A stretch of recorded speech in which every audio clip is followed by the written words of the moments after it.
Gracias a todos. Les quiero presentar a los contadores que el día de hoy nos van a dar esta conferencia. Agradecemos su participación al contador Rodolfo Vázquez Ramírez. Él es licenciado en Contaduría por la Universidad Autónoma de Zacatecas, pasante en la licenciatura en Derecho. Actualmente estudia la maestría en Impuestos en la Universidad Autónoma de Zacatecas. Es miembro del Colegio de Contadores Públicos y ahorita desempeña el cargo de secretario de Consejo Directivo. Actualmente es síndico del contribuyente en representación del Colegio de Contadores Públicos de Zacatecas y ha desempeñado su labor de contador por más de 20 años en el área fiscal y en el área laboral. El contador que también nos acompaña hoy, Felipe de Jesús Dones de la Torre. Es licenciado en Contaduría por la Universidad Autónoma de Zacatecas y maestro en Impuestos también por la Universidad Autónoma de Zacatecas. Vicepresidente de Prácticas Externas en el 2022 del IMCPZ, a ver si lo dije bien, tesorero del IMCPZ, periodo 21, presidente de la Comisión de Ética Profesional del 2021, secretario de Comisión de Ética Profesional en el periodo del 2017-2019, docente de la Universidad Autónoma de Zacatecas hasta el 2020, instructor del curso denominado Informática Contable a la planta docente del Instituto Tecnológico Superior de Zacatecas, expositor en temas de contabilidad fiscal en el Instituto Mexicano de Contadores Públicos de Zacatecas, integrante de la Comisión Física, Ética y PLD del CCPZ desde el 2015 a la fecha, fundador del despacho contable Dones de la Torre. Pues ahora sí que sin más que añadir platicándoles el currículum de los dos contadores que van a estar con nosotros. Recuerden que pues pueden anotar sus preguntas y al final hacerles preguntas, y ahora sí que les dejo la palabra. Bienvenidos. Gracias, buenas noches. Bueno, antes que nada, no sé usted cómo lo considere. Dice que al final no sé si se les facilite así o sea a lo largo de la plática. Por nosotros no hay inconveniente si es a lo largo de la plática, pero si ustedes prefieren que sea al final, como ustedes nos lo indiquen.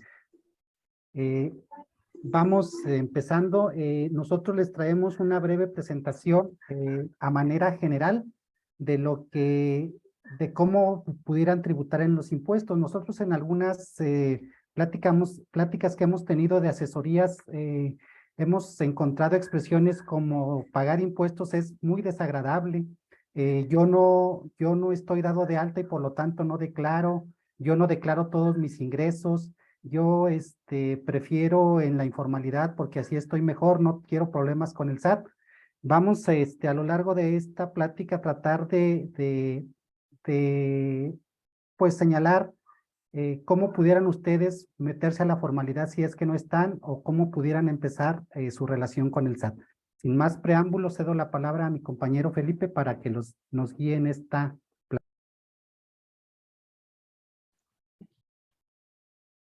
Bueno, creo que para aprovechar un poquito el tiempo, que ya vamos desfasados con 13 minutos, vamos a tratar de ser un poquito prácticos, ¿verdad? Y sí me gustaría más que la exposición, porque muchas de las veces se enriquece con las preguntas que pudieran surgir en el momento. Si nosotros así trabajamos normalmente cuando exponemos, si en el momento hay alguna pregunta, me gustaría que levantaran su mano, nos lo hicieran saber, abrieran su micrófono y darle respuesta a esa inquietud. En términos pues generales, nuestro tema se va a llamar tratamiento fiscal de los ingresos por servicios profesionales, ¿sí?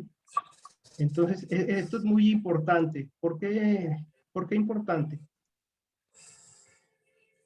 Porque si bien es cierto, y ustedes han escuchado ya en las noticias, los que ven noticias, los que leen los periódicos, el Financiero, el Economista, etcétera, o alguna revista, ¿sí? de la cual ustedes estén informados. Para este año 2023, el gobierno federal no propuso ninguna reforma en cuanto a los impuestos. ¿A qué me refiero? Pues no modificó las leyes. Dice que no hace falta, que así por este año 2023, así se va. Pero nosotros, dentro del análisis como contadores, pues entonces, ¿cuál fue su reforma? Prácticamente las reformas van a ser las auditorías electrónicas, las auditorías de gabinete, va a tratar de atraer o de hacerse llegar del recurso, ¿sí?, para poder financiar sus programas, tanto sociales, para dar cumplimiento a lo que el gasto que él va a proponer, que ya propuso ahora en el mes de noviembre, a través de qué. Sencillito, les voy a decir, de multas. ¿Sí? Ejemplo. ¿Cómo los pueden multar a ustedes? Ah, bueno, si yo soy una persona física, soy un profesionista, que doy mis consultas en lo individual, ¿sí?, no estoy registrado en el SAT, ¿sí?, pero sí recibo un ingreso, y ese ingreso lo bancarizo. ¿A qué me refiero con bancarizar? Ah, pues que yo le digo a mi cliente, deposítame, o deposítame a tal cuenta, deposítale la tarjeta de crédito. Ah, entonces es ahí en donde el SAT nos va a ir agarrando a todo ese tipo de contribuyentes que no declaran. Está muy de moda y quiero entender lo que ustedes lo han escuchado en la radio, en las noticias, en los diferentes medios de comunicación, que el SAT a partir del siguiente año va a empezar a fiscalizar a todas aquellas personas que tengan depósitos mayores a 15,000 pesos en sus cuentas. La ley ya desde antes obliga a los bancos, ¿sí?, a que le informen de todas aquellas personas que tengan depósitos mayores a 15,000. Entonces, esto no es de ahorita, de mañana, pero ahora sí, supongamos de noviembre hacia atrás, ¿en quién se enfoca principalmente? Pues en los grandes contribuyentes. Pero ahora, en noviembre, que hubo una reforma a lo que nosotros llamamos miscelánea fiscal, ahora sí, ahí ya se publicó que mes con mes los bancos tendrán que informar, ¿sí?, de todos aquellos clientes que tengan en sus cuentas depósitos mayores a 15,000 pesos. Ah, entonces sí tenemos que ponernos un poquito a pensar cómo andamos por ahí en esa parte, ¿sí? Ahora pues, el objetivo de esta pequeña plática es contribuir a despertar su interés para obtener información sobre temas en materia tributaria que les permita cumplir con sus obligaciones fiscales, ¿sí? Ahorita les voy a decir, todos, absolutamente todos nosotros como mexicanos estamos obligados a pagar impuestos. Es decir, es un mandato constitucional. Ya más adelante lo veremos. El temario, así de una manera muy general, son dos grandes puntos.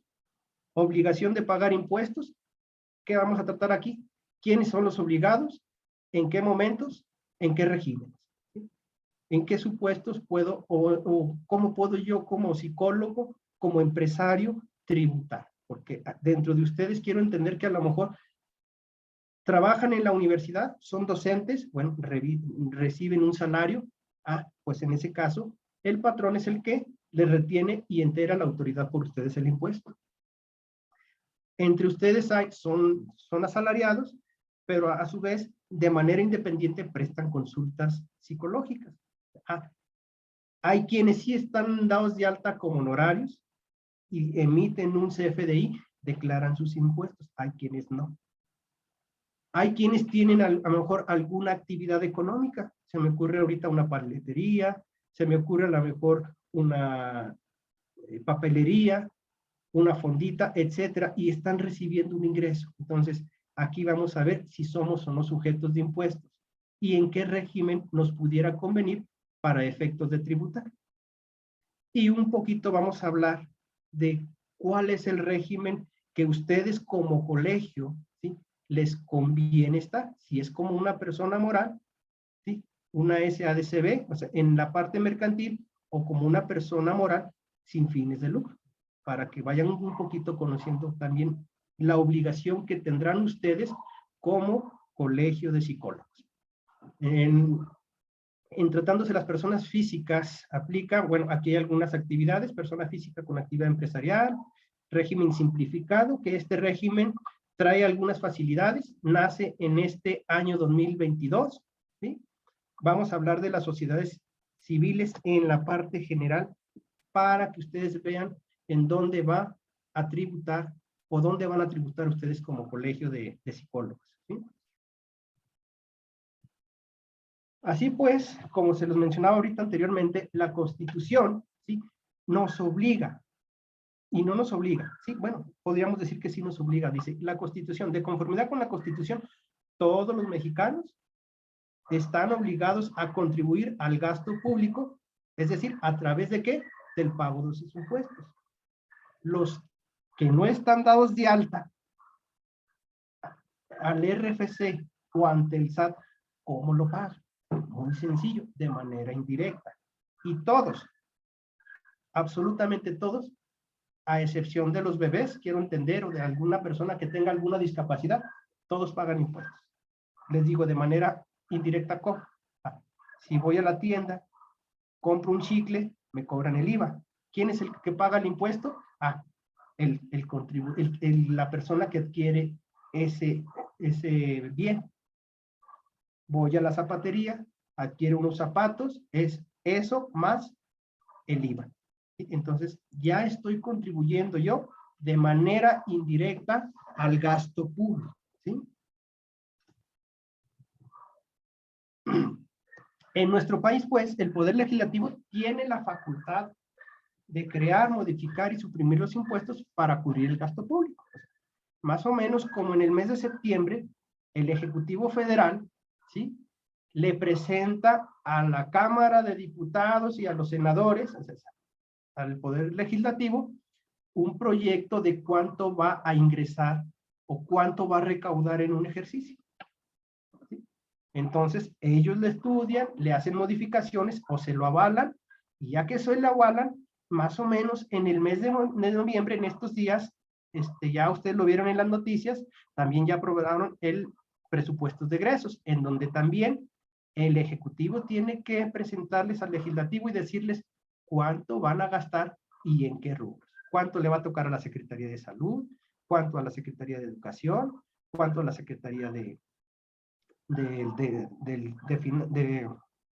ahorita que está muy de moda, al INE, que ya le recortaron el presupuesto. Bueno, todo eso, el legislativo, ¿sí?, lo tiene que aprobar. Una vez aprobado, bueno, empieza su aplicación a partir de enero del 2022.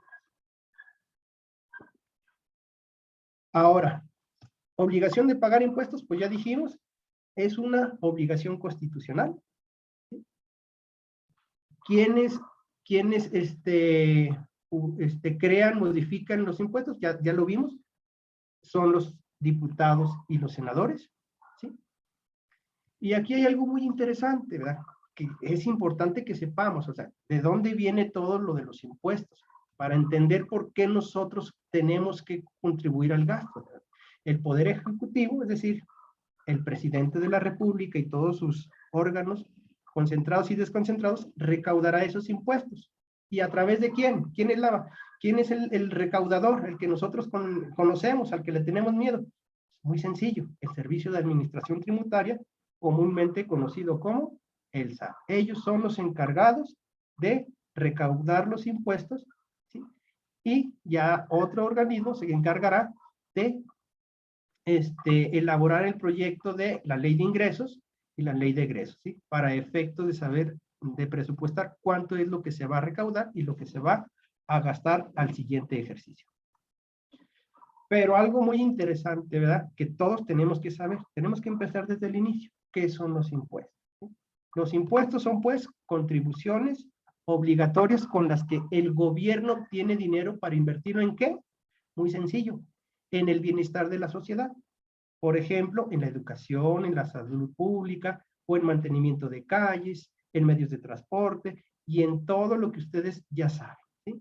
En esos programas que bien ustedes tienen, quiero entender que ¿de dónde sale? De aquí, de los impuestos. Todos esos apoyos que ustedes reciben, todos esos programas que ustedes, en los cuales están adentro, ¿verdad? Que les dan sus apoyos, ¿de dónde proviene? De los impuestos. ¿Por qué? Porque es un rubro, ¿verdad?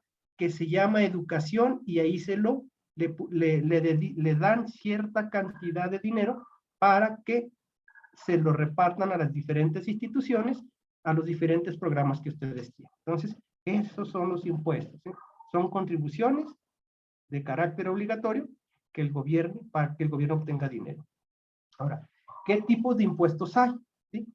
Entonces, hay 3 tipos de impuestos. Son federales, estatales y municipales. ¿Sí? Por ejemplo, dentro de los federales, nosotros o ustedes podemos identificar los 3 principales impuestos que cobra el gobierno. De esos 3 impuestos principales que tengo aquí en esta lámina, son de los que recauda más. ¿Sí? Por ejemplo, el impuesto sobre la renta. ¿Qué significa el impuesto sobre la renta? Es el impuesto sobre mi ganancia, sobre lo que yo cobro, ¿verdad? Luego viene otro impuesto, que se llama impuesto al valor agregado. Ese se genera en el momento en que, ¿qué? En el que compramos o en el que vendemos o algún bien o que prestamos algún servicio. Ejemplo, ¿sí?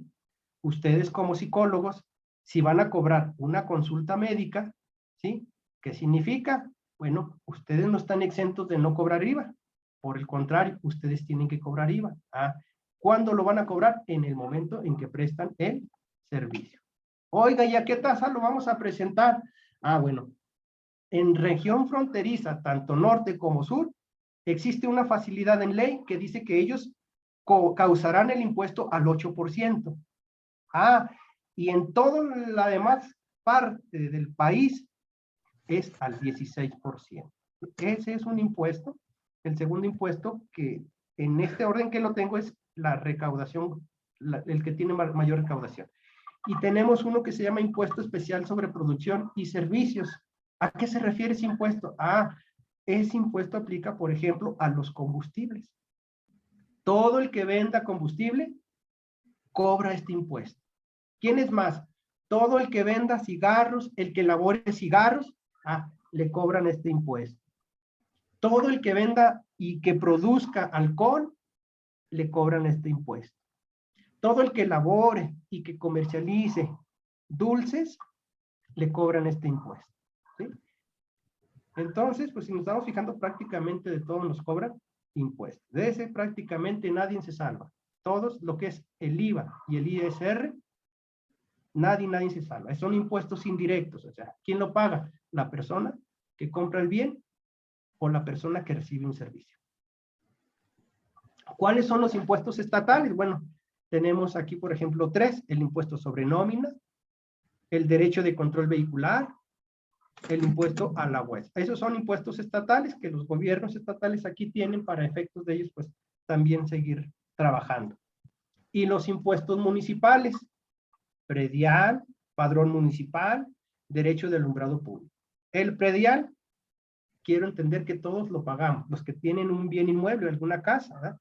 Todos, a partir del 1 de enero, tienen la obligación, ya dijimos, los impuestos son contribuciones obligatorias de pagar el predial. No es que si quieres o no, lo tienes que pagar, son impuestos municipales. El padrón municipal, bueno, todo el que tenga un localito, que tenga un negocio, ¿sí? Pues tiene que tener el permiso del municipio. A eso se le llama padrón municipal. Derecho de alumbrado público, ¿sí? Pues hasta eso nos cobran, ¿sí? Bueno, continuamos. Eso en cuanto a los impuestos. Voy a tratar de medirme rápido para tratar de aprovechar al máximo el tiempo. ¿Qué es un contribuyente? Bueno, un contribuyente es cualquier persona que está o que esté dada de alta ante el SAT, es decir, ante el Servicio de Administración Tributaria, y que recibe ingresos por llevar a cabo alguna actividad de carácter económico. ¿Sí? Entonces, si ustedes como psicólogos prestan consultas, dan asesorías, dan cursos por su cuenta, entonces están percibiendo un ingreso, ¿sí? Y su principal socio de ustedes es el SAT, y él quiere el 30%. Entonces de eso hay que declarar. ¿Por qué? Porque el SAT dice que ustedes están teniendo una actividad económica. si aparte de dar consultas, de dar clases, de dar conferencias, de dar asesorías, ustedes tienen algún negocio, ¿sí? Papelería, tlapalería, paletería, etcétera. Pues de ello también hay que pagar impuestos. Entonces, el contribuyente es aquel que está registrado ante el SAT, es decir, que tiene un RFC. ¿Sí? Quiero entender que la mayoría, si no es que me equivoque, la mayoría son maestros. Y en algún momento les pidieron su RFC. Ahora con las nuevas disposiciones, con la nueva forma de timbrar la factura en su versión 4, la nueva manera de timbrar la nómina, pues ya les pidieron su RFC. Entonces, ustedes en ese momento se dan cuenta de que ya son contribuyentes, ¿sí? ¿En qué régimen? En el régimen de sueldos y salarios. Entonces, por lo tanto, ustedes contribuyen al gasto. ¿De qué manera? Bueno, por la parte de sueldos y salarios. ¿Quiénes deben de pagar impuestos? ¿Sí? El Código Fiscal de la Federación, ¿sí? Que es una de las normas que tienen gran peso aquí en el país para efectos impositivos, en su artículo primero nos dice que todas las personas físicas y todas las personas morales están obligadas ¿a qué? A contribuir al gasto público. Si ustedes se fijan, nos está repitiendo este artículo lo mismo que nos está diciendo la Constitución en su artículo 31. Todo mexicano está obligado a contribuir al gasto público. Aquí nada más lo que nos cambian es que es persona física y que es persona moral. Ya más adelante vamos a ver cómo se define persona física y cómo se define persona moral para saber si nosotros caemos en el supuesto o no. ¿Qué es una persona física? Bueno, ¿en dónde lo vamos a encontrar? Bueno, en el Código Civil. Esto ya son definiciones. El Código Civil es como el diccionario, ¿verdad? Donde viene la definición de todos los términos, ¿sí? Que se usan tanto en la parte laboral, en la parte legal, en la parte contable, en la parte fiscal. ¿Sí me explico? Entonces, este Código Civil nos define la persona física como todo ser humano dotado de capacidad de goce, es decir, de la posibilidad de ser titular de derechos y obligaciones. ¿Sí? Entonces, ustedes vean, personas físicas, en este caso, ustedes, todos y cada uno de ustedes, entran en este supuesto. Permítanme un poquito.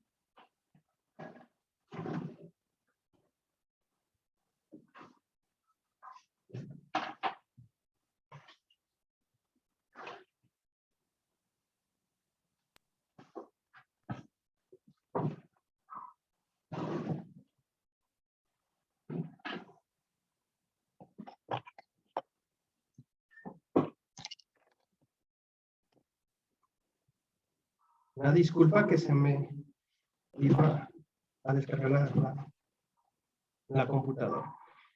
Entonces, de entrada,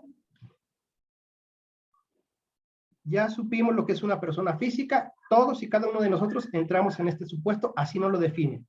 Y esta definición la utilizan en la parte legal, en la parte fiscal, en la parte laboral. ¿Sí? De aquí partimos. ¿Qué es una persona moral? ¿Por qué les voy a dar la definición de persona moral? Porque ustedes cuando constituyan o se constituyan como colegio, tienen que saber que ustedes formarán o integrarán para efectos fiscales lo que se llama una persona moral. Y ante las leyes fiscales, así nos lo refiere el Código Fiscal, que una persona moral, pues, serán todas las asociaciones o sociedades civiles o mercantiles debidamente organizadas conforme las leyes del país. Así pues, ustedes, como profesionistas, serán una asociación, ya sea civil o una asociación mercantil. Más adelantito, el contador Rodolfo nos indicará qué es lo que mejor les conviene. Si registrarse o estar dadas de alta en Hacienda, es decir, ante el SAT, como una asociación civil, como una sociedad civil o como una sociedad mercantil. Pero para ello, pues tenemos que entender qué es una persona moral. De entrada, pues es un conjunto de personas, puede ser físicas, pueden ser morales o pueden ser asociaciones. ¿Cómo saber o cómo tributar en el SAT? ¿Sí? Para fines fiscales es necesario definir si una persona realizará sus actividades económicas como persona física o como persona moral. Es decir, ya que las leyes establecen un tratamiento diferente para cada una de ellas. Esto es bien importante. Siempre digo contadores, pero bueno, no estoy tratando con contadores, psicólogos. ¿Por qué? Para saber cómo voy a tributar. En mi caso muy particular, cuando viene un cliente a mi despacho, ¿qué le pregunto? ¿A qué se dedica? ¿Cuál es el objeto? ¿Cuál es su actividad? Le pregunto a alguno de ustedes, el que quiera responder. Para efectos de formar un colegio, ¿cuál va a ser su objeto? ¿A qué se van a dedicar? No sé si alguien me pueda responder rápido.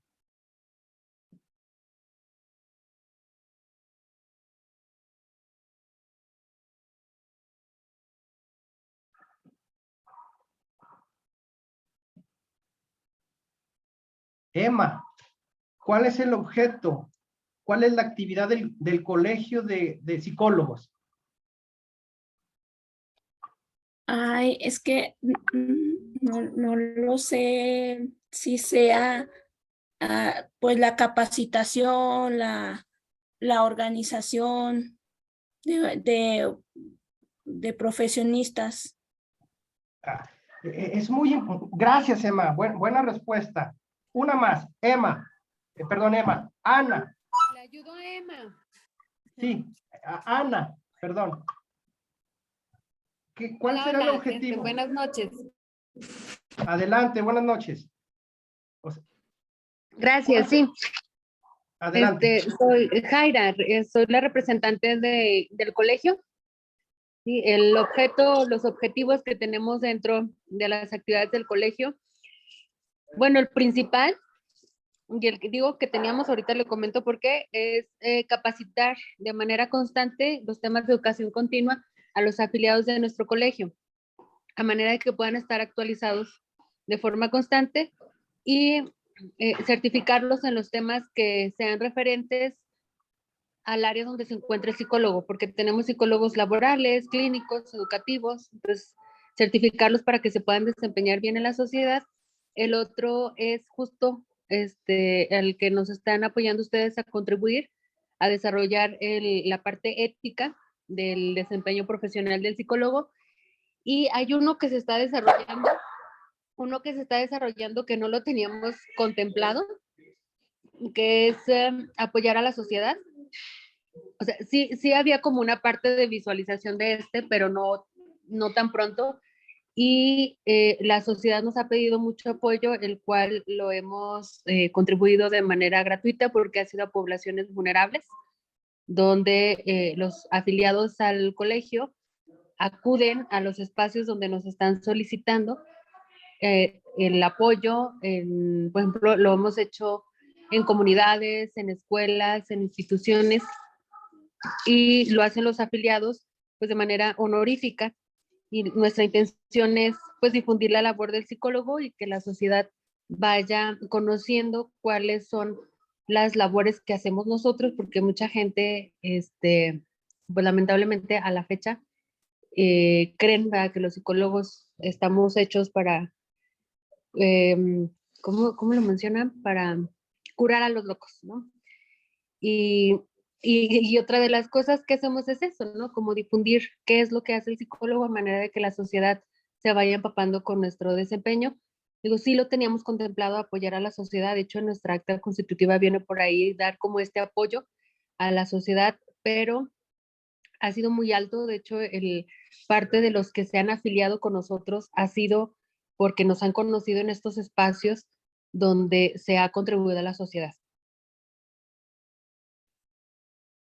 Perfecto, muchas gracias, Jaira. Muy valiosa su aportación. ¿Por qué les pregunto esto? Entonces, ¿qué significa? Que para saber cómo van a tributar, ustedes tienen que tener unos estatutos, lo que en las sociedades mercantiles llamamos acta constitutiva. Y dentro de estos estatutos, ustedes van a poner el objetivo, es decir, a qué se van a dedicar, ¿sí? Porque en función a ello, ustedes con sus estatutos, con su acta constitutiva, se van a presentar ante el SAT y el SAT ahí le va a asignar sus obligaciones en función a lo que ustedes tengan redactado, a sus cláusulas, a su clausulado, ¿sí? Entonces, de eso deriva de que si se van a dar de alta como una sociedad, como una persona moral con fines de lucro o como una persona moral sin fines de lucro. Ahorita ya nos dio unos ejemplos, ¿sí? ¿Qué va a pasar si van a dar cursos y los van a cobrar? ¿Sí? ¿Voy a pagar impuestos por ello o no voy a pagar? Si me constituyo como una persona moral sin fines de lucro, significa que ustedes no van a lucrar, que todo lo van a hacer de manera honorífica, gratuita, ¿sí? Ah, ¿y qué va a pasar con las cuotas de aportación de todos y cada uno de ustedes como asociados? Esa parte representa un ingreso para el colegio. ¿Van a pagar o no impuesto por ello? ¿Serán sujetos de IVA? ¿Serán sujetos de IEPS? Bueno, la importancia, pues, lo que le va a dar la forma ante el SAT para que los den de alta, repito, va a ser sus estatutos. Entonces, por eso es importante que sí, todos conozcan a qué se van a dedicar, qué van a hacer, cuál es su alcance, hasta dónde abarca, porque ustedes con los estatutos la van a limitar. Y el SAT así los va a registrar con esas actividades. Si ustedes hacen una actividad extra que no esté dentro de sus estatutos y la facturan, y el SAT detecte de que ustedes no están, no pueden hacer eso, en automático el SAT, sin previo aviso, les puede actualizar su situación fiscal y les va a agregar otra obligación, o le pudiera agregar más obligaciones. Entonces, por eso es importante que todos y cada uno de ustedes conozcan bien sus estatutos, sus reglas, su capitulado, para que sepan cómo van a tributar en el SAT.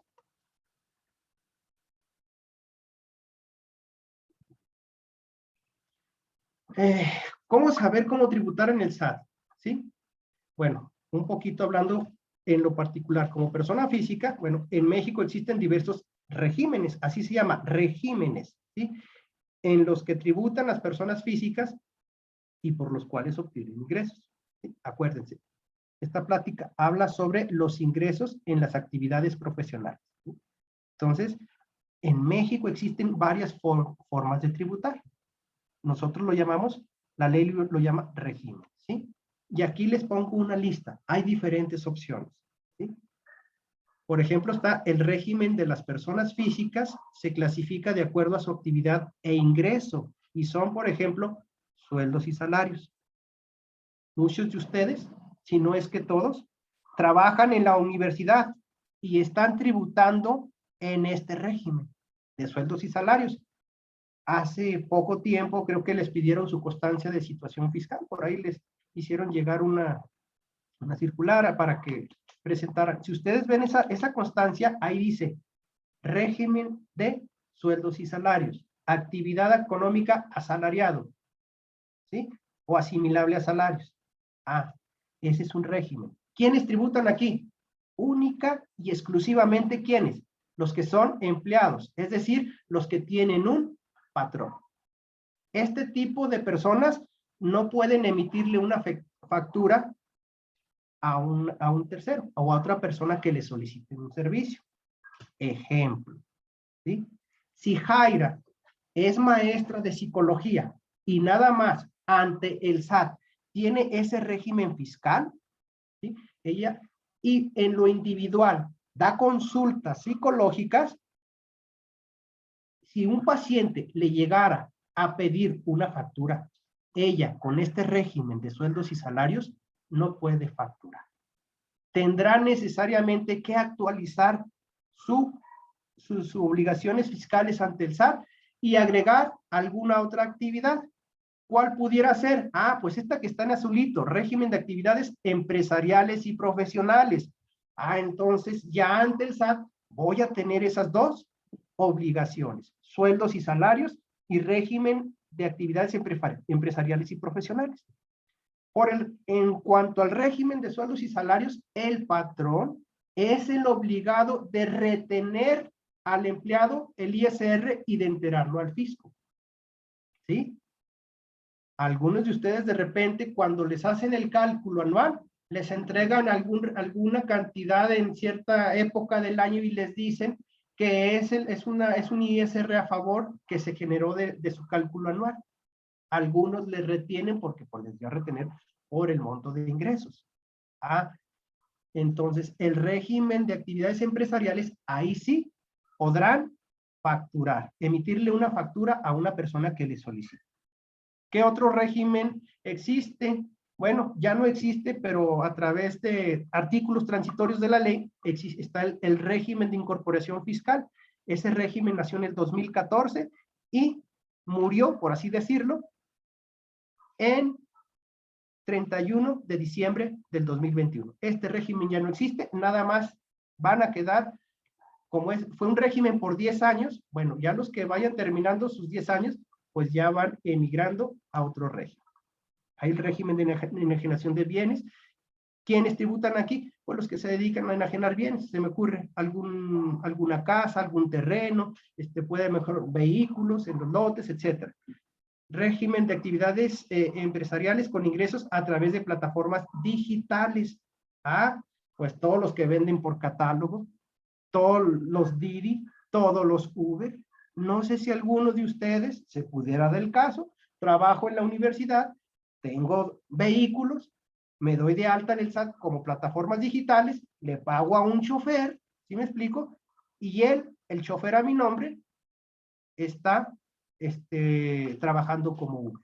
Entonces, las plataformas digitales, pues el Didi, el Uber, el Airbnb, no sé si entre ustedes tengan su casa, habitación donde ustedes viven, pero aparte tengan otra casa y esa otra casa la rentan, ¿sí?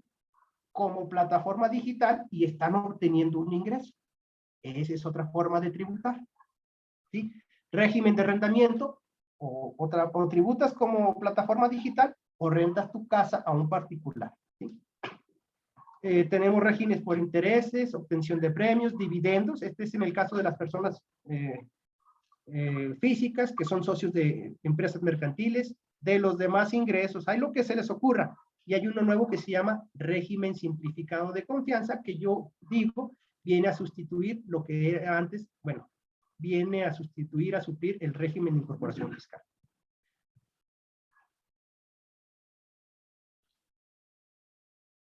La anterior, por favor. Bueno, ahí nada más dejarles claro que en la actividad de psicólogos, si deciden tributar, sería bajo el régimen de actividad empresarial y profesional y bajo el régimen simplificado de confianza.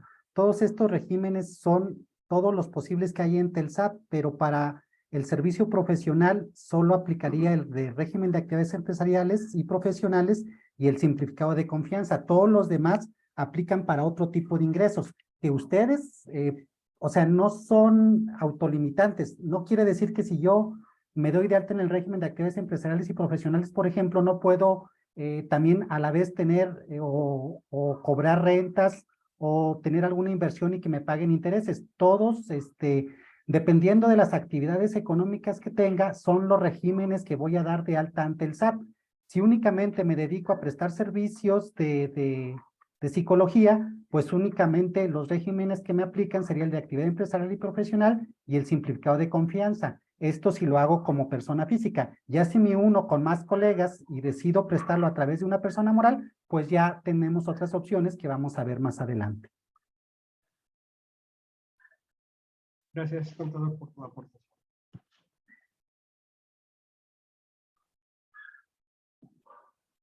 Y bueno, aquí tenemos lo que nos acaba de comentar el contador Rodolfo. Bueno, si deciden ustedes asociarte con otros colegas, pues bueno, lo harán a través de lo que se llama persona moral. Ya definimos lo que es una persona moral. Es una asociación de personas físicas o de personas morales, ¿sí? Que forman una o dos, de dos a más personas, forman una persona moral. ¿Bajo qué régimen? Bajo el régimen general, régimen de las personas morales con fines no lucrativos, régimen simplificado de confianza. Estas pudieran ser las las opciones, los regímenes en los que ustedes pudieran tributar. Por eso les pregunté, ¿cuál es el objetivo? ¿Cuál es la esencia de su negocio? ¿Sí? La sustancia económica, es decir, ¿a qué se van a dedicar? Entonces, desde ahí empezamos para que algún asesor, algún contador, y en ayuda o en colaboración con ustedes, decidan qué es lo que mejor les conviene. Si se van a juntar 4 psicólogos para formar una sociedad, bueno, esa sociedad será con fines de lucro o sin fines de lucro. Eso es importante para saber en dónde los vamos a encajonar, en dónde se van a encajonar ustedes. ¿Quiénes son sujetos al régimen de honorarios? Bueno, el artículo 100 de la ley del ISR, ahí está muy claro y nos dice, ¿verdad? Define a los ingresos por actividades profesionales como las remuneraciones que deriven de un servicio personal independiente y cuyos ingresos no estén considerados como salarios o por la prestación de un servicio por personal subordinado.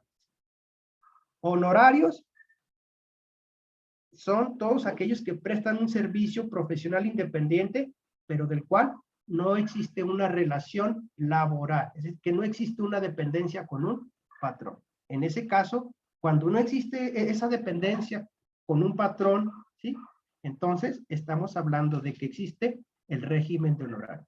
Y como tal, tendrían que tributar, pues, nos lo acaba de mencionar el contador, actividad empresarial y profesional o régimen simplificado de confianza. ¿Qué son los ingresos? Bueno, también eso es importante que lo tengamos en cuenta, ¿sí? Se denominan ingresos al incremento de los recursos económicos que constituye aumento de su patrimonio neto. Usted tiene un patrimonio. Cuando obtienen un ingreso, si ese patrimonio aumenta, estamos hablando de ingresos, ¿sí? Para efectos fiscales se consideran ingresos acumulables los que se reciban en efectivo, en bienes o en servicios. Muy claro. Si Alma, ¿sí?, presta un servicio, ¿sí?, da una consulta y le pagan en efectivo, en ese momento está obteniendo un ingreso para efectos fiscales.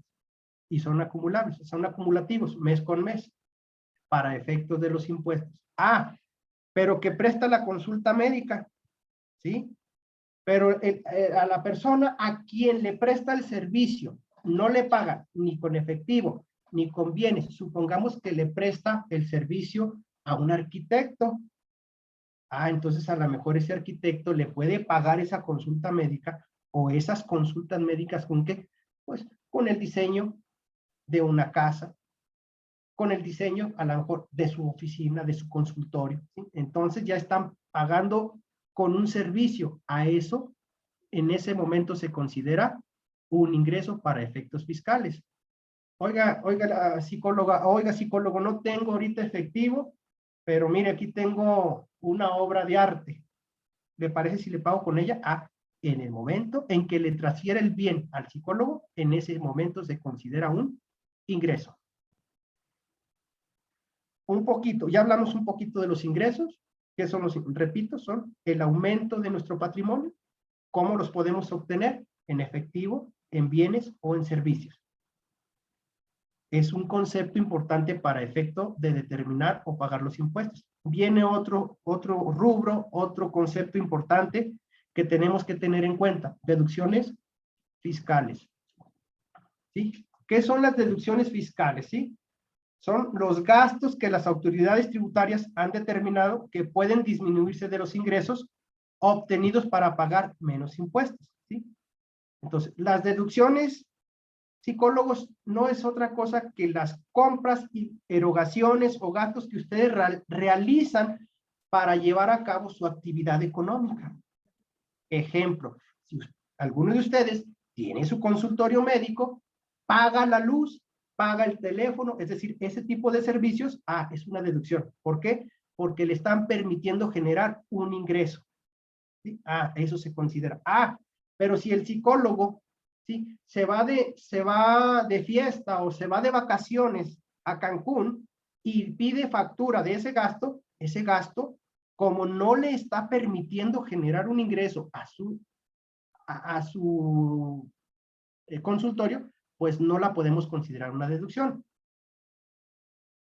Puede ser que sí se vaya a la playa, no a vacaciones, pero sí a una conferencia, ¿sí? Sí a un curso. En ese caso, sí lo pueden considerar como un gasto. Lo mismo pasa los gastos de restaurante. Bueno, todo ese tipo de gastos que ustedes pudieran erogar, se consideran deducciones autorizadas. Todo lo que ustedes gasten, ¿sí? Eroguen para que se desarrolle su actividad económica, se le llaman deducciones autorizadas. Y las deducciones autorizadas son disminuciones que nos van a permitir disminuir de los ingresos, generar una utilidad más chiquita y pagar menos impuestos. ¿Cuáles son las deducciones autorizadas? Bueno, los sueldos y salarios. Si ustedes tienen secretarios, si tienen algún personal de limpieza, pues todo lo que paguen de sueldos y salarios lo pueden deducir, siempre y cuando lo tengan dado de alta en el IMSS, ¿sí? Las cuotas obrero-patronales, es decir, el IMSS, el Infonavit, el Afore, todo eso lo pueden deducir. ¿Qué más? Material de oficina, con papelería y otros consumibles, etcétera. La electricidad, el teléfono, etcétera, etcétera. Yo les digo que sea indispensable para desarrollar su actividad. Requisitos de las deducciones. Es lo que les digo, primer requisito, que sea estrictamente indispensable.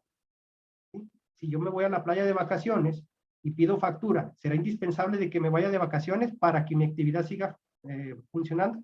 Pues yo considero que no. Contar con el CFDI que cumpla con los requisitos y que si esos gastos superan los 2,000 pesos, necesariamente en ese momento tengo que pagar o con una transferencia, o con un cheque, o con tarjeta de crédito o de débito, ¿sí? Que estén debidamente registradas en contabilidad. Y ahí la importancia de que ustedes cuenten con un contador, ¿sí? Porque el llevar los registros o el control en Excel, o que ustedes lo hagan, o que nos digan, hacerle caso a lo que nos dicen en el TikTok, o lo que nos diga Hacienda de que ya no van a necesitar de un contador. Ojo, si ustedes quieren hacer deducible alguna deducción autorizada, tienen que estar registradas debidamente en contabilidad. Desconocen si alguno de ustedes sabe contabilidad o tiene los sistemas para llevar los registros adecuados. Entonces, nada más, si falta un requisito, ya no es deducible y ya no le puedo disminuir a los ingresos. ¿Y cuál será la consecuencia? Que la base o mi utilidad será mayor y pagaré más impuestos. Entonces, ¿cuál es la mecánica para pagar los impuestos? Muy sencilla. Ingresos menos deducciones me da una utilidad. Sobre esa utilidad le aplicamos una tarifa y lo que me dé, dependiendo del ingreso, es una tarifa progresiva. Pues dependiendo en el renglón en que caiga, un ejemplo, de 1 peso a 50,000 pesos, supongamos a 10,000 pesos pagas el 1.9% de impuesto. Que de 10,001 a 25,000 pesos pagas el 6%. Es una tarifa progresiva. Entonces, es dependiendo de los ingresos. Puede ser que en un mes tengas más ingresos que en otro mes.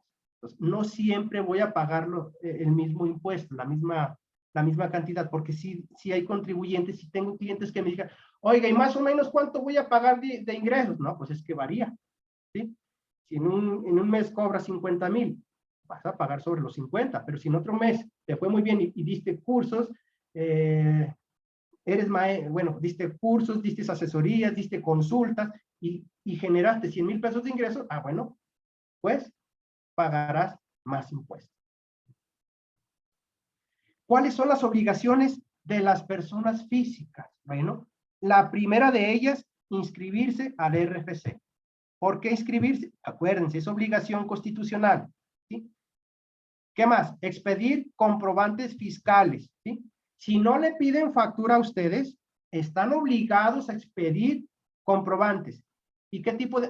Pues hacemos una factura global con un RFC genérico en donde vamos a declarar todos nuestros ingresos en un periodo. Normalmente, tratándose de las personas físicas, son mes con mes, los periodos son mensuales. ¿Sí? Llevar contabilidad, declarar de manera mensual. ¿Qué tipo de impuestos? En el caso muy particular de ustedes, van a ser sujetos de ISR y de IVA, ¿sí? presentar su declaración anual y contar con una firma electrónica avanzada. ¿Para qué? Porque hoy en día ya casi para todo utilizamos la firma. Y con la firma, ¿para qué la vamos a ocupar? Para hacer ciertos trámites en la Hacienda, para tramitar lo que se llaman certificados de sellos digitales, con los cuales ustedes tendrán que elaborar sus facturas. En tratándose del régimen de incorporación fiscal. Por ahí hay una pregunta de que si en el régimen simplificado se pueden hacer facturas globales. Las facturas globales se pueden hacer en cualquier régimen que se esté tributando. ¿En qué consiste una factura global? Bueno, estas facturas globales son o se hacen en todos aquellos casos en que el cliente no nos pide una factura, pero nosotros, como tenemos la obligación de declarar ese ingreso, tenemos la necesidad de hacer esa factura. El cliente no me la pidió, pero como es obligación declarar el impuesto, entonces hago una factura global. En esta factura global se maneja lo que se llama el RFC genérico. El SAT tiene, para timbrar, timbrar es pasar por un proceso para efectos de darle a conocer al SAT que estoy elaborando un comprobante fiscal digital. Para timbrarlo necesito un RFC. Como el cliente no me está proporcionando uno, entonces dice el SAT, de todos modos no te salvas, mira, usa este RFC para que hagas la factura y me declares ese ingreso que estás teniendo. Les digo, las facturas globales se aplican en todos los regímenes. En el caso, hay diferentes excepciones dependiendo de en qué régimen está. Por ejemplo, si yo estoy en el de actividad empresarial, es obligación al hacer una factura global desglosar todas las operaciones que tuve a lo largo de la semana, la quincena o el mes. Si en una semana hice 5 consultas de las que ninguno me pidió recibo, pues entonces en mi factura global voy a señalar 5 renglones, uno por cada consulta. Sin embargo, en el régimen simplificado, con que ponga un solo renglón, con el total de esas 5 consultas, sería suficiente. Les digo, es diferente la forma de hacer una factura global dependiendo del régimen en que se esté tributando. Entonces, aquí es donde recalco, no hagamos hagamos caso a todo lo que nos pongan en TikTok o que lo que nos digan ese tipo de publicidades del SAT, de que ya no requerimos de un contador, porque a lo mejor no me voy a escuchar mal, ¿verdad? Zapatero a tu zapato. El contador sabe cómo elaborar las facturas en cada régimen, porque hay reglas de carácter general que nos dicen, para el simplificado lo van a elaborar de esta manera.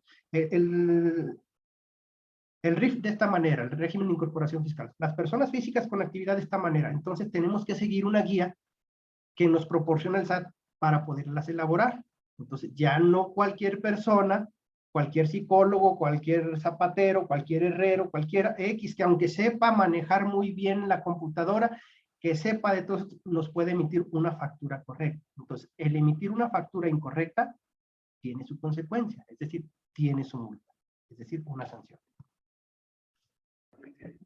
Perdón, aquí dentro de las obligaciones fiscales también está la última que dice tener activo un buzón fiscal. Esa es de reciente creación y últimamente ya se le dio mucha importancia hasta el grado de multar por no tenerlo activo. ¿Qué es un buzón fiscal? Un buzón fiscal es una especie de correo electrónico, llamémosle así, en donde el SAT, cuando quiera comunicarse contigo como contribuyente, allí te va a dejar los avisos y ya será obligación tuya estar entrando a tu buzón para ver si el SAT te dejó algo que tú debas de atender. Si no tienes un buzón fiscal activo, por ejemplo, en el caso de que decidan tributar en el RECICO, en el régimen simplificado de confianza, ese solo hecho sería motivo para que lo sacaran de ese régimen y perdieran las ventajas que implica tributar en ese régimen. Ahorita más adelante el contador Felipe nos va a mencionar en qué consiste este régimen, pero una de las obligaciones principales de ese régimen es tener activo el buzón fiscal ante el SAT. Les digo, este es un medio de comunicación que usa el SAT para darnos a conocer lo que él considera que debamos de saber o de atender las peticiones que él nos hace y que debemos de atender. Lamentablemente es como digámosle, pues un mal necesario. Si no lo tenemos, los perjudicados somos nosotros, y casi siempre es para recibir malas noticias, nunca para recibir felicitaciones o algo por el estilo. Muchas gracias, contador, por complementar esta parte. Continuamos porque el tiempo nos apremia. Hablemos un poquito del régimen de simplificado de confianza para efecto en tratándose de las personas físicas. Me voy a ver un poquito más rápido y les voy a dar de manera general lo más importante para darle también la participación al contador con respecto a las asociaciones o sociedades civiles. ¿Quiénes podrán tributar en el reciclo? Repito, este régimen nació el 1 de enero del 2022. ¿A quién les aplica? A personas físicas y a personas morales. ¿Cuáles son los beneficios? ¿Sí? ¿Quiénes pueden tributar? Personas físicas que tengan actividad empresarial y personas físicas, aquí les recalco, servicios profesionales. Es decir, ustedes como profesionistas pueden tributar en este régimen. ¿Sí? ¿Quiénes más? Es un régimen opcional. Tú decides si optas por tributar en el reciclo o irte al de actividades empresariales y profesionales. ¿Qué tenemos que tener en cuenta? ¿Sí?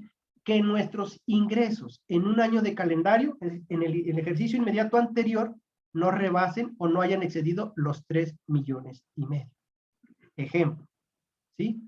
Si Jaira es maestra de la universidad y tiene la actividad, presta servicios profesionales, está registrada en el SAT y quisiera tributar en este régimen que nosotros lo llamamos reciclo, régimen simplificado de confianza, entonces, pues que gané 1 millón de pesos como sueldos y salarios, que gané 2 millones como prestación de servicios, lo sumo, 2 millones, primer requisito. ¿Excedí los 3 millones? No, palomita, puedo tributar. ¿Sí? ¿Qué más? Este régimen convive, por así decirlo, puedo tributar como reciclo, tener ese régimen reciclo, pero lo puedo combinar con sueldos y salarios, lo puedo combinar con ingresos por intereses del sistema financiero, siempre que estos ingresos sumados no sumen los 3,5 millones. Pero tengo sueldos y salarios. Tengo el régimen de arrendamiento, bueno, también lo puedo combinar. ¿Sí? Pero ¿qué creen? Soy agricultor. ¿Sí? Tengo sueldos y salarios, soy agricultor. ¿Qué creen? A lo mejor ya no puedo tributar en el reciclo como persona física.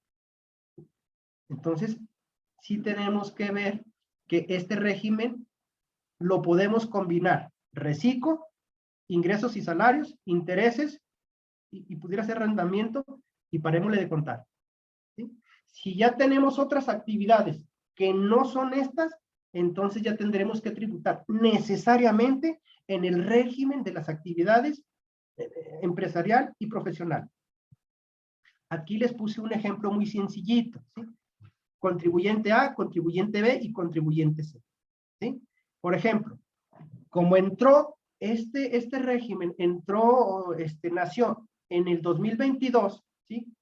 Y en el 2020 y en el 2021 fueron tiempos de pandemia, la autoridad los considera como ejercicios irregulares. Entonces,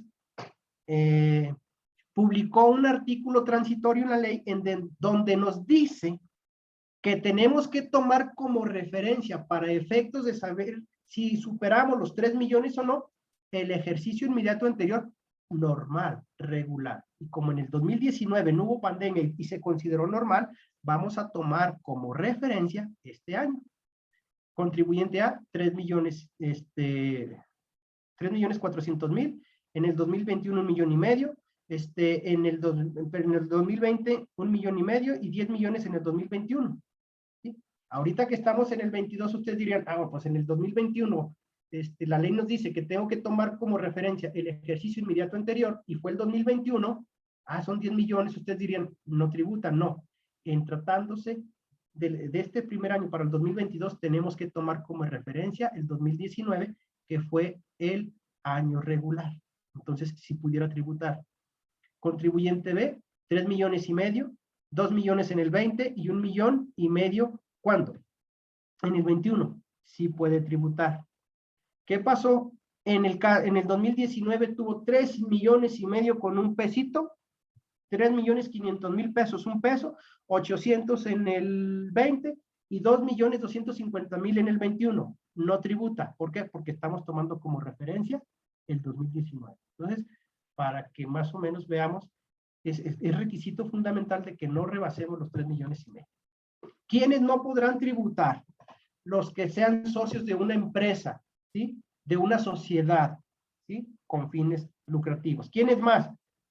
Los que cuenten con ingresos sujetos a REFIPRE, son regímenes fiscales preferentes. Eso normalmente, pues no, es muy difícil. ¿Quiénes más? Quienes perciban ingresos por honorarios, como pudieran ser directivos del Consejo de Vigilancia, consultivos, es decir, los que sean de una empresa.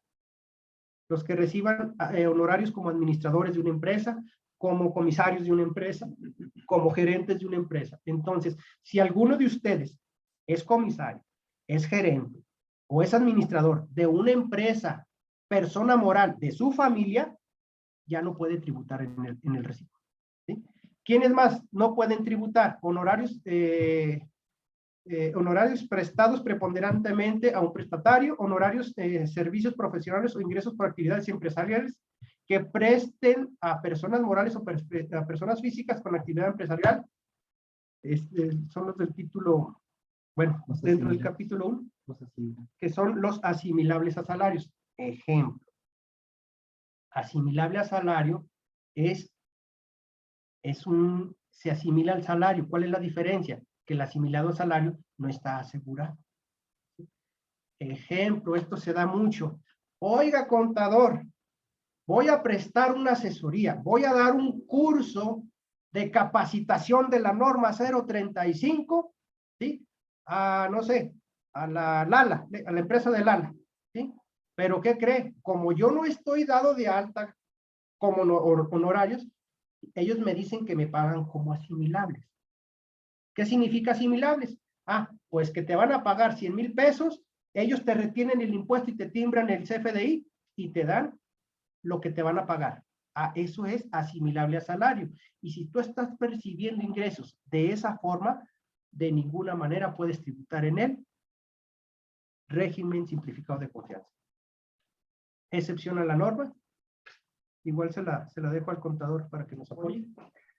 Sí, aquí como vimos anteriormente, hay algunos que no pueden tributar. Decíamos ser socio de alguna persona moral. En este caso, sí pueden tributar aquellos que sean socios. Algunos tenemos la necesidad de contratar algún crédito con alguna, ¿cómo le llaman? Financiera. Si es el caso, para tener créditos con las financieras, nos hacen ser socios de esas financieras.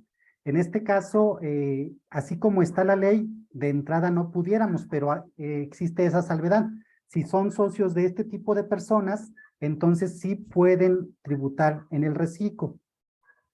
Una de las limitantes también es, si yo como profesionista le presto mis servicios únicamente a una persona moral, es decir, que nada más alguien me contrata, o sea, nada más tengo un cliente, ese me paga el mayor porcentaje de mis honorarios, también estoy impedido para tributar en el reciclo.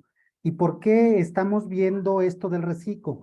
Para nosotros es el que ahorita como contadores estamos recomendando ampliamente por las ventajas que implica pagar el impuesto bajo este régimen. Aunque no contempla deducciones, las tasas impositivas son muy bajas, lo que hacen que salga muy poquito impuesto a pagar en comparación con otro tipo de regímenes.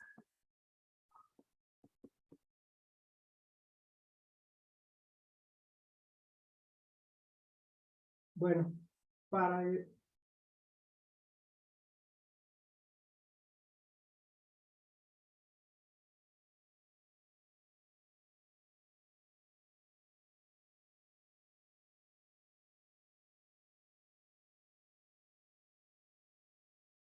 Ya nos escuchó, contador. Perdone.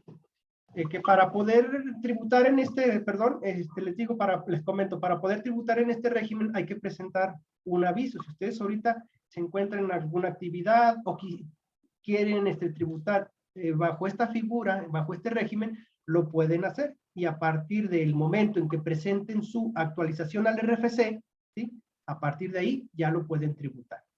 o si ya vienen tributando en el régimen de actividades empresariales y profesionales. Ahorita ya estamos cerrando el ejercicio. Ejercicios para efectos fiscales es del 1 de enero al 31 de diciembre. ¿Sí? Entonces, yo sugeriría, cierren ese ejercicio y entrando enero, inmediatamente, si a ustedes les interesara tributar bajo esta figura, pues decirle a su contador que los cambie de régimen, también se puede. Obligaciones fiscales, igual que en las personas físicas con actividad empresarial y profesional, lo primero están inscritos en el RFC. Contar con la e-firma, es obligación. Si no la tienes, como nos lo comentó el contador, sales del régimen.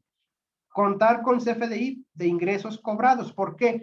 Porque cuando ustedes facturen, en automático la plataforma se alimenta, en donde se pagan los impuestos, se alimenta con los CFDI que ustedes van a emitir, que ustedes van a elaborar. Si ustedes tuvieron ingresos en diciembre y no facturaron, cuando vayan a presentar sus impuestos, pues no les va a aparecer ingreso cero. ¿Por qué? Porque esa plataforma, ¿sí?, se alimenta con los CFDI. Entonces es necesario que tanto pidan facturas para efectos de deducirlo del IVA y emitan facturas para efectos de que les aparezca ese importe en la plataforma del SAT y puedan presentar correctamente sus impuestos. Obtener y conservar CFDI que amparen los gastos e inversiones. ¿Sí? Es importante. Algunos ya que están un poquito más avanzados, que tengan más conocimiento, es que dice la autoridad que nada más vamos a aplicar una tablita del 1 al 2.5 al 2% directo sobre los ingresos, que ya no hace falta que pidamos facturas. Ojo, esa facilidad nada más es para el impuesto de ISR. Para el IVA no aplica. Para el IVA es IVA que yo cobré menos el IVA que yo gasté, me va a dar la diferencia a cargo o a favor. Entonces, sí es importante, ¿verdad?, que todos sus gastos e inversiones, ¿a qué me refiero con una inversión? Pues la compra de algún activo fijo, alguna computadora, algún vehículo, algún escritorio, alguna silla, algún librero, etcétera, sí los amparen con una factura. Expedir y entregar a sus clientes por las operaciones que se realicen, ¿qué? El CFDI. Operaciones con público al general. En el supuesto en el que el adquirente del bien del servicio no solicite el CFDI, ya lo comentamos, ya no me tardo, ustedes están obligados a emitir un CFDI global, puede ser diario, semanal, quincenal o mensual, ¿sí?, por todos los servicios prestados en el mes, ¿sí? Si ustedes dicen, yo lo hago diario, ahorita con el nuevo esquema de facturación, así se tendrán que ir, diario, diario, diario. Ya no pueden optar que un día lo hacen al día, otro lo hacen semanal, otro lo hacen quincenal. Se casan con una forma de emitir el CFDI global. Si ustedes optan por hacerlo quincenal, pues cada 15 días tienen que estar haciendo su CFDI global, global, global, por todos esos servicios que prestan, del cual no le requieren una factura. ¿Qué más obligaciones van a tener? Presentar pagos mensuales, presentar declaración anual, ¿sí? Cabe resaltar que, a diferencia de aquellas personas físicas que tributan en las actividades empresariales y profesionales, ellos sí pueden aplicar lo que se llaman las deducciones personales, ¿sí? ¿A qué me refiero con deducciones personales? Pues aquellos gastos u erogaciones que realizan cuando van al dentista, cuando van al nutriólogo, cuando van con el oculista, si compran prótesis, si recibieron alguna operación y pagaron la hospitalización. Esos ustedes los aplican. Si tienen un crédito hipotecario, los intereses que le cobran son deducciones que aplican en la declaración anual. Todos esos gastos, esas erogaciones, las pueden aplicar en la declaración anual y les va a generar un saldo a favor. En el caso de los reciclos, ese tipo de gastos no aplican. Entonces, si año con año ustedes realizan ese tipo de erogaciones y les genera un saldo a favor, y si al siguiente año ustedes deciden cambiarse al reciclo, y para el 2024 ya no van a poder aplicar esas deducciones personales. Otras obligaciones fiscales, encontrarse al corriente de sus obligaciones fiscales. ¿Qué más? Si ustedes no van al corriente de sus obligaciones fiscales, es causal para que se salgan del RIF. ¿Qué más? Estar con sus declaraciones al corriente, estar localizados. Si el SAT va y los busca a su domicilio fiscal, el que ustedes manifestaron ante el SAT cuando se registraron en el alta ante el RFC, ¿sí? Y no los localiza, los va a poner como no localizados y por tanto es consecuencia para que no tributen en este régimen. ¡Ojo! Pónganse muy listos. A muchos de ustedes, los que tienen patrones, nunca ustedes, en la mayoría, nunca se fueron ustedes a dar de alta como sueldos y salarios. ¿Quién los dio de alta? El patrón. ¿Y qué domicilio les puso? Ah, pues el domicilio de la universidad. Entonces, si van y los buscan a la universidad, no los van a encontrar. Y los van a poner como no localizados. Y al no ponerlos como no localizados, no pueden tributar. Entonces, sí también es muy importante que ustedes chequen cómo está su situación fiscal, o qué datos tienen manifestados ante el SAT, porque si hay alguna inconsistencia, están en tiempo de solventar eso. Y sobre todo hay muchos errores en este tipo de cosas que les estoy comentando. El domicilio fiscal que tiene normalmente el del manifestado el del patrón. El domicilio fiscal que tengo manifestado el de mi suegra, el de mi mamá. Pero ya no vivo con ellos, ya tengo yo mi domicilio fiscal. Lo tienen que actualizar. Es importante, ¿sí? Porque tienen que estar localizados. No tener diferencias entre retenciones y declaraciones que no coinciden con los FDI. ¿Sí? Esto. No encontrarse en el listado del 69B. ¿Qué significa el 69B? Pues son todos aquellos que compran y venden facturas. ¿Sí? Si ustedes ya están dentro de la actividad empresarial y se dedican a vender facturas, y ya los ubicaron, de acuerdo a la ley, a este 69 como vendedores o los que deducen facturas, no pueden estar tributando en este régimen. ¿Sí? El SAT, cuando los detecta, los pone en un listado, que nosotros le llamamos que la lista negra, y si ustedes están en esa lista negra, no pueden tributar. Si ustedes optan por tributar en el reciclo y le prestan el servicio a una persona moral, ¿sí? Están obligados la persona moral a retenerles el 1.5 del servicio prestado. ¿Sí? Ejemplo. Sí. Eira Luz le presta servicios profesionales independientes a la presidencia municipal de Guadalupe y esta le solicita una factura, entonces, ¿qué tiene que ser la presidencia? Retenerla, ¿sí?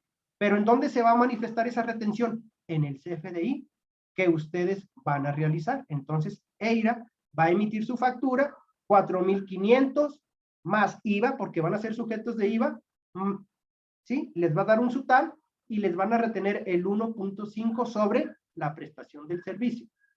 Y ahora sí, el subtotal menos la retención, el neto a cobrar. Eso es muy importante. Facilidades administrativas, a diferencia de otros regímenes que tienen otras obligaciones, aquí hay dos de ellas: enviar contabilidad electrónica al SAT y enviar lo que se llama una declaración informativa de operaciones con terceros. Ustedes le informan al SAT de todo el IVA que ustedes pagaron a terceros, a proveedores, acreedores, etcétera. Entonces, ¿son obligados las personas físicas de presentar esa obligación? Sí. ¿De presentar contabilidad electrónica? Sí. Una facilidad en este régimen es que no van a presentar ni contabilidad electrónica ni esa información extra. Requisitos de permanencia, pues valga ser contribuyente cumplido, no rebasar los 3,5 millones, ¿verdad? Causales de salida, pues rebasar los 3 millones, no presentar declaraciones, estar en la lista negra y todos los requisitos que ya mencionamos que son necesarios para que ustedes puedan tributar en este régimen. Los pagos provisionales ya dijimos que son mensuales, ¿sí? ¿Cuál es la mecánica? Pues hay una tablita muy sencilla que nos dice el SAT: mira, tú vas a pagarme del 1% al 2.5% según el ingreso que obtengas en un mes. Si en un mes tú tuviste ingresos por servicios profesionales de hasta 25,000 pesos, pues págame el 1%. ¿Sí me explico? 250 pesos.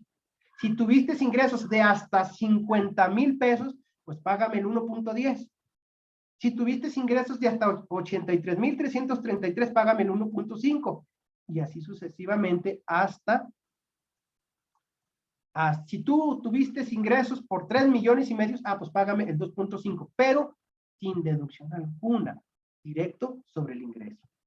Esta es la diferencia es una de las diferencias de las personas físicas con respecto al régimen simplificado de confianza de las personas físicas. ¿Por qué? Allá en el de las personas físicas es mi ingreso menos deducciones, me da una utilidad y le aplico un porcentaje. No, aquí me dice que le aplique estos porcentajes, el 1, el 1.1, el 1.5, el 2 y el 2.5, directo sobre el ingreso sin deducción alguna.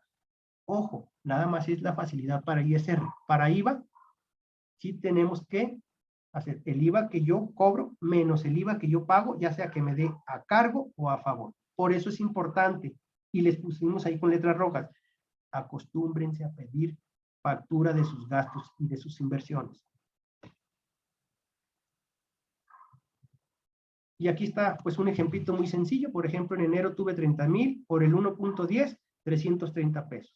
Que a lo mejor, si esos mismos 30,000, yo los pago como persona física con actividad empresarial y profesional, se me pueden convertir en 1,500 pesos. ¿Sí? Esto nos pasa mucho a los profesionistas, porque no tenemos en el mes casi gastos. A diferencia de una persona, de una actividad empresarial, que ellos sí deducen, o sea, con actividad empresarial que deducen el inventario, los sueldos, la nómina. ¿Sí me explico? Como nosotros como profesionistas, por ejemplo, uno de ustedes que presta sus servicios como psicólogo de manera independiente, ¿qué tipo de gastos puedes tener al mes? Pues la luz, ¿sí? ¿Qué más? El teléfono, los celulares, la papelería y la secretaria. Súmenle 20,000 pesos. Y tuviste 100,000 pesos.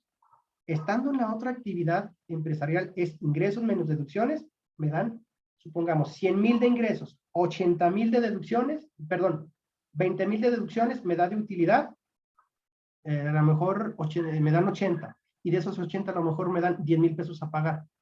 Pero aquí me dan, en el nuevo régimen, que se llama régimen simplificado de confianza, aplícale directamente el 1% a los 100,000, a lo mejor son 1,000 pesos, ¿sí me explico? Entonces, sí, pónganse muy listos. Esta es una de las ventajas para efectos de ISR.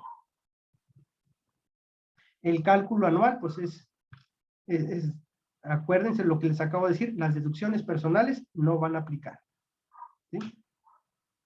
Y es lo mismo, dependiendo de los ingresos, pues se va aplicando el porcentaje. Aquí les puse un ejemplo. Bueno, este material se los vamos a compartir, ¿sí?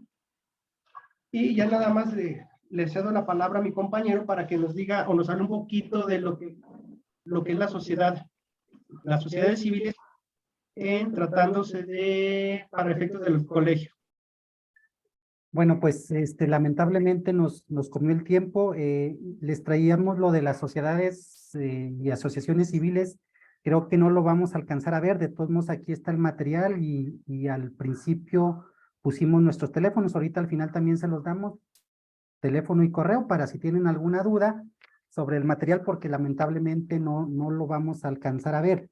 Yo, antes de ver lo de las sociedades civiles, quería platicarles brevemente de una figura que existe en la ley que se llama discrepancia fiscal. Para tener cuidado, ¿qué es la discrepancia fiscal? La discrepancia fiscal es gastar más de lo que usted reporta al SAT.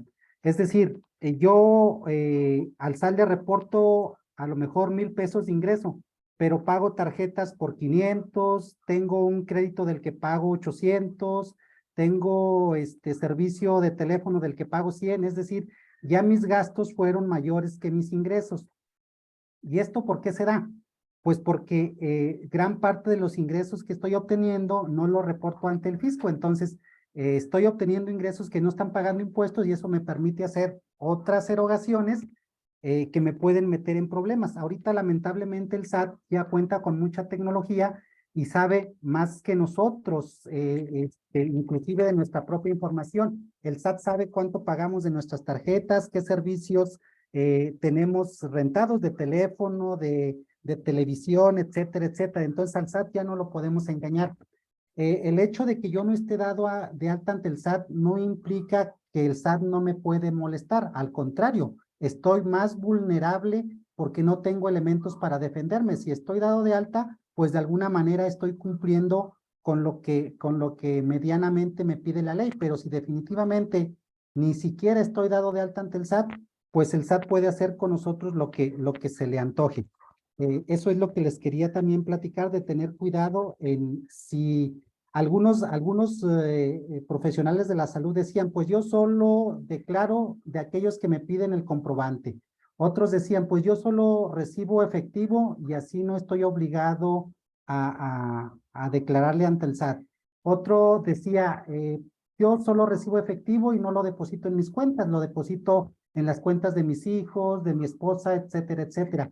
Pero estamos cometiendo un gran error porque, como decía el contador Felipe, hay una nueva disposición que ya es vieja, pero que este año ya dan las herramientas en donde los bancos deben de informar al SAT de todos aquellos depósitos que hagamos en efectivo en las sucursales bancarias. Entonces, sí tener cuidado del efectivo que manejamos. Decía el contador, si estás recibiendo efectivo y no lo estás reportando al SAT, no cometas el error de bancarizarlo. Es decir, no lo deposites ni en cuentas bancarias, ni lo utilices para pagar tarjetas. Si estás cobrando efectivo y ya estás asumiendo el riesgo de que no estás pagando el impuesto, pues no cometas el error de depositarlo en alguna cuenta. Así como lo estás recibiendo, gástatelo en efectivo. A lo mejor esto no lo debiéramos de decir, pero pues si ya lo está haciendo mal, pues hágalo bien. No cometa dos errores al mismo tiempo. Entonces, rápidamente, si ustedes nos permiten, alrededor de 5 minutos para brevemente darles a conocer lo que es el régimen de sociedades civiles. Como decíamos, para tributar como personas físicas hay varios regímenes en los que puede tributar. En particular para los servicios de psicología está el de actividad empresarial, el régimen simplificado de confianza. Eso es si lo hacen en forma individual.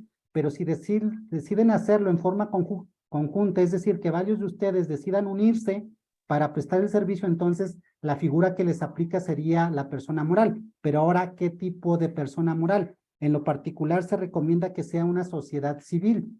Esta sociedad civil, alguna de las características es que sí va a tener algún fin de carácter económico, pero no va a ser especulativo, es decir, que no va a tener una especulación comercial. ¿A qué le llaman especulación comercial?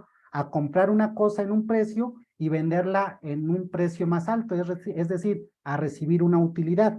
Caso contrario a el colegio de psicólogos, que en este caso, como bien decía la representante, no tiene fines de lucro. Entonces, lo que le aplica a ella es una asociación civil. La asociación civil tributa en el título 2, es decir, no paga impuesto por los ingresos que recibe siempre y cuando sean de cuotas o cursos que preste a la membresía. Ya, si yo sí voy a cobrar y voy a tener un beneficio económico, entonces lo que aplicaría sería una sociedad civil y esta tiene su fundamento en el Código Civil, en su artículo 2688, que nos marca que sí puede tener una especulación meramente de carácter económico, pero no especulativo. Si nos permiten, para no robarles tanto tiempo, pudiéramos dejarle aquí la exposición, porque sí es un poquito extensa.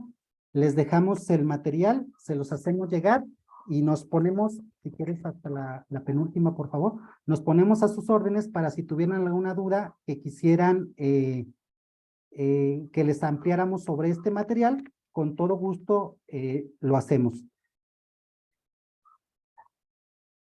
La anterior, nada más para dejarles como la penúltima cuenta.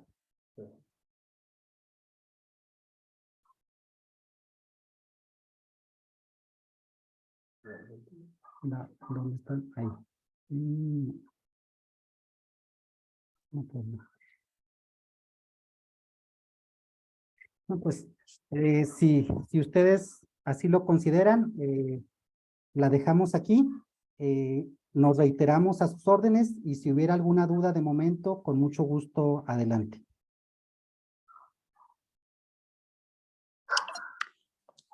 Contador, muchísimas gracias a los dos, el contador Rodolfo, el contador Felipe, por esta aportación. Yo creo que sí nos comió el tiempo, pero la verdad es que para nosotros es información completamente nueva. Así es que creo que aunque nos haya comido el tiempo, estamos seguramente anote y anote todas las sugerencias que nos hacen y recomendaciones y lo que tiene que ser por ley, ¿no? Estaba escuchando ahorita para que no se nos quedara, contador Rodolfo, a la mitad la información que nos va a compartir usted, que pudiéramos hacer como esta segunda parte de con la mucho información, gusto. porque creo que, bueno, yo me adelanto a hablar por mis compañeros, pero al menos sí lo digo por mí, es información que desconocemos, que algunos psicólogos sí tienen este registro en Hacienda, pero a veces los contadores pues no nos detallan la información, ¿no? Y creo que es importante también conocer quienes acudimos a los contadores, ¿verdad? Conocer toda esta información para saber incluso también si nosotros podemos, como decían ustedes, va a cerrar este año y el siguiente año, ¿sí? Pedirle al contador que nos hiciera un cambio, ¿no? En base a lo que nos está solicitando. O sea, así como lo comentan ustedes, es importante tener a un contador, acercarse con ellos, pero también es importante nosotros conocer la información, quizás no a fondo, pero al menos saber qué es lo que están haciendo con nuestro dinero, ¿verdad? O de qué manera se está reportando este dinero a Hacienda y con qué régimen se está haciendo, ¿no? Y si a nosotros nos conviene o no. ¿Sí? Y Entonces, si nos diera oportunidad, contador, no sé si usted pudiera darnos para la siguiente semana alguna fecha, algún horario para contemplar ahí con el contador Rodolfo y si pudiera también acompañarnos el contador Felipe para abrir un espacio para preguntas, ¿sí? Y que pudieran los compañeros interactuar con ustedes. Sí, con todo de nuestra parte estamos totalmente abiertos a lo que ustedes nos indiquen, a excepción del jueves que tenemos algún pendiente en el colegio, cualquier otro día que nos, ¿qué día es el 28, verdad? El 28 es el día que no pudiéramos, de alguien más, el que ustedes nos indicaran. Déjenme ver, el 28, ¿qué día es? Déjenme abrir el calendario. Es lunes. Miércoles, ¿no? Ay, a ver, espérame, déjame ver en qué mes estoy. No, sí es noviembre. El 28 tengo que es lunes. El miércoles sería 30. Miércoles 30. El de ética es cuando es 30. Si es a esta hora, no hay inconveniente en el día. O sea, nosotros Ok. yo creo que para para las de las 8 en adelante ya estamos totalmente disponibles. Si Ok. quisieran antes, entonces sí, de favor, el 28 no pudiéramos. Pero si es No después pudieran. de Lo las 8 en podemos dejar. adelante, sí se puede cualquier día. Ok, entonces le parece bien el miércoles, estoy viendo que es miércoles 30 a las 8 de la noche. ¿De acuerdo? Sí, con mucho gusto. Sí, para darle esta parte que nos falta, porque, bueno, al menos yo le voy a ser sincera, nos va a dar las diapositivas, pero quizás batallé un poquito en entenderles. Sí, sí, Entonces ya con su totalmente de acuerdo. explicación y teniendo las diapositivas, ya sea más fácil la interpretación de lo que nos está apoyando, ¿verdad? En regalarnos esta información, que Sí, obviamente ustedes ya la vaciaron, que ya la recortaron y que la tienen en diapositivas, ¿no?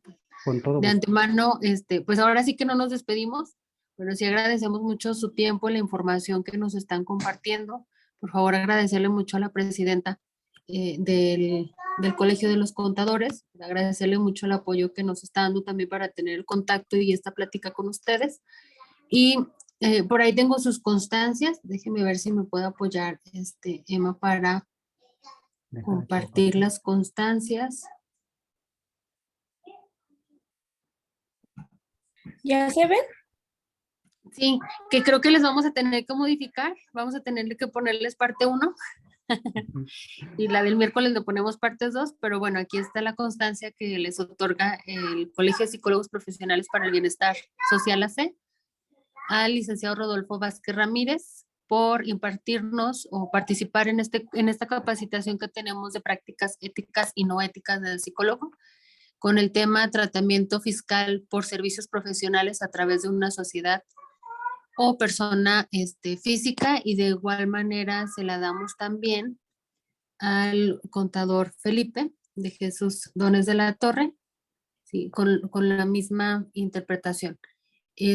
No se las voy se las comparto luego terminando el evento, pero en esta ocasión no se las voy a compartir para poderle agregar esta como primera parte, ¿sí? Y poderles dar su segunda constancia, ¿verdad? En la siguiente capacitación, que sería la siguiente semana, a las 8 de la noche, con su constancia de segunda parte. Sí, muy agradecidos por habernos permitido traerles esta pequeña plática y totalmente a su disposición. Muchas gracias.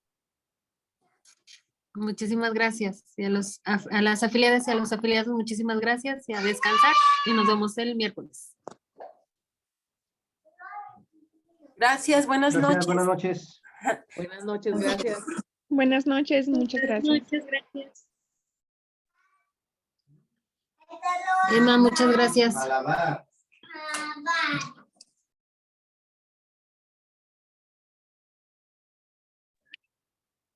Gracias, hasta luego.